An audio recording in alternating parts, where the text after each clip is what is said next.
Hi అండి, ఈరోజు గోంగూర నిల్వ పచ్చడి చేస్తున్నాను.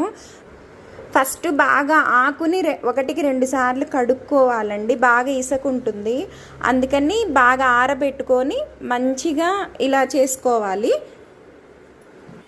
ఇప్పుడు చింతపండు గోంగూర ఆరబెట్టుకొని తెచ్చాం కదండి. ఇప్పుడు చింతపండు కూడా వేడి నీళ్ళలో నానబెట్టుకోవాలి.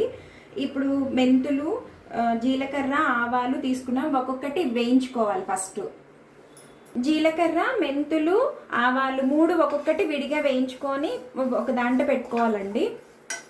జీలకర్ర వేయించుకున్నామండి, మెంతులు కూడా వేయిస్తున్నాను. ఇప్పుడు ఆవాలు వేయిస్తున్నానండి. ఇప్పుడు సన్నని స్లోగా పెట్టుకోవాలండి.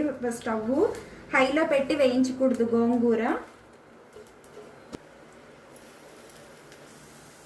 ఇదండి బాగా వేగిపోయింది. ఇప్పుడు చింతపండు గుజ్జు కూడా ఉడకబెట్టాలి.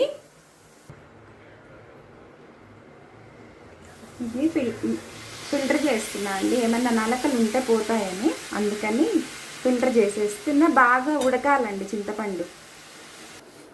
చింతపండు ఉడికే లోపల ఇవన్నీ మిక్సీ కొట్టేసుకుందామండి. సాల్ట్, కారం కూడా వేస్తున్నానండి. కారము నేను రాళ్ళుప్పు తీసుకున్నానండి, కారం కూడా పోసేసేయండి. ఇప్పుడు చింతపండు గుజ్జు కూడా వేసేస్తున్నానండి. ఆయిల్ పెట్టుకున్నానండి, బాగా ఆయిల్ కాగింది. దీంట్లో పోపు వేసుకోవాలి. పోపు వేసుకొని అప్పుడు మనం చేసుకున్న ఇదంతా దాంట్లో వేయాలి, గోంగూర కలిపిందంతా. ఈ పోపులోకి ఇంగు వేస్తున్నానండి. ఇప్పుడు ఈ గోంగూర అంతా తీసుకుని మనం చేసుకున్నదంతా దీంట్లో వేసుకోవాలండి.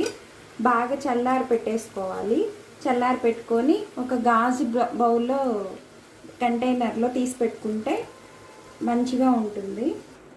అంతేనండి, అయిపోయింది గోంగూర నిల్వ పచ్చడి. ఇది ఎన్ని రోజులైనా ఉంటుంది. నచ్చితే లైక్ చేయండి, షేర్ చేయండి, సబ్స్క్రైబ్ చేసుకోండి.